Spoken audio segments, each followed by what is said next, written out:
সিরাজগঞ্জের উল্লাপাড়ার রামকৃষ্ণ ইউনিয়নের কুচিয়ার বিল সংলগ্ন বিস্তীর্ণ কৃষিজমির দীর্ঘদিনের জলাবদ্ধতা নিরসনে দ্রুত খাল খননের দাবিতে মানববন্ধন অনুষ্ঠিত হয়েছে।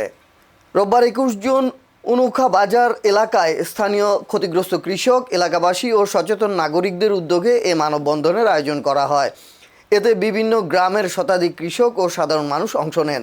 মানববন্ধনে বক্তারা বলেন, কোচিয়ার বিলের পার্শ্ববর্তী মৌজার হাজার হাজার একর কৃষি জমি বছরের পর বছর জলাবদ্ধতার কবলে পড়ে চাষাবাদের অনুপযোগী হয়ে পড়ছে। সময় মতো বোরো, আমন সহ বিভিন্ন ফসল আবাদ করতে না পারায় ব্যাপক আর্থিক ক্ষতির মুখে পড়ছেন কৃষকরা। এতে কৃষি উৎপাদন কমে যাওয়ার পাশাপাশি স্থানীয় কৃষি নির্ভর অর্থনীতিও মারাত্মকভাবে ক্ষতিগ্রস্ত হচ্ছে। পাশাপাশি জলাবদ্ধতার কারণে এলাকার শিক্ষা কার্যক্রমও ব্যাহত হচ্ছে।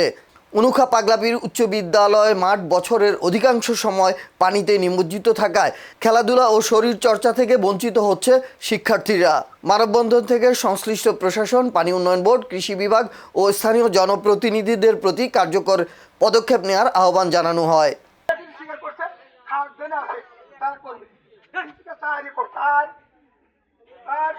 Kilometre 4 kilometre